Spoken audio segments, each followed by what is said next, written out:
आज की इस कहानी का नाम है द क्लेवर फिश यानी चालाक मछली।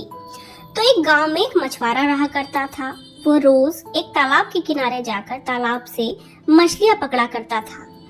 एक दिन वो जाता है और इसी तरह ढेर सारी मछलियों को पकड़ता है।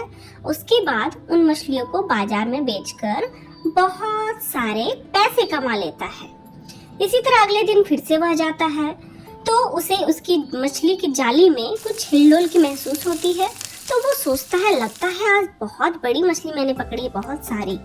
फिर जब वो निकाल कर देखता है अपनी जाल को तो वो देखता है एक छोटी सी मछली सिर्फ उसमें फंसी है। और आश्चर्य की बात यह थी कि वह मछली उससे बात कर रही थी।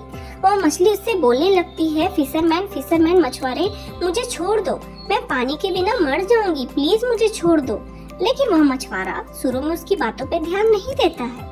उसके बाद फिर से वह मछली फिर से उसे बोलने लगती है कि मछुआरे, आज अगर तुम मुझे छोड़ दोगे तो मैं अगले दिन ढेर सारे अपने दोस्तों को तुम्हारे लिए लाऊंगी, तुम्हारे लिए इस तालाब के किनारे लेते आऊंगी ताकि तुम उनको बेचकर ढेर सारे पैसे कमा पाओगे।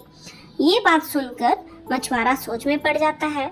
वह मछली फिर से उसे अच्छे से बोलती है कि आज अगर तुम मुझे छोड़ देते हो तो एक मछली के बदले तुम्हें ढेर सारी मछलियां मिलेंगी और मैं ये वादा करती हूँ कि मैं उन्हें तालाब के किनारे तुम्हारे लिए लेते आऊंगी अगले दिन जब तुम आओगे।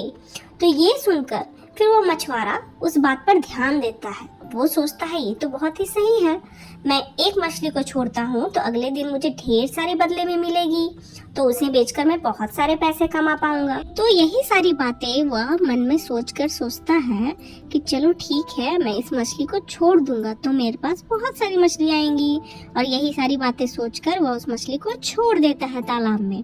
और वह मछली अपनी बुद्धिमानी की वजह से फिर से वापस तालाब में चली जाती है। अगले दिन फिर से जब वह मछुआरा तालाब किनारे इस आशा में आता है कि वो बहुत सारी मछलियां पाएगा तो वह देखता है कि कोई मछली आई ही नहीं। तो उसे बहुत ही ज्यादा पछतावा होता है। वह समझ जाता है कि उसे बेवकूफ बनाया गया है। लेकिन वहीं दूसरी ओर वह मछली अपनी बुद्धिमानी की वजह से, अपनी चालाकी की वजह से सही सलामत फिर से अपने तालाब पर वो तैर रही होती है।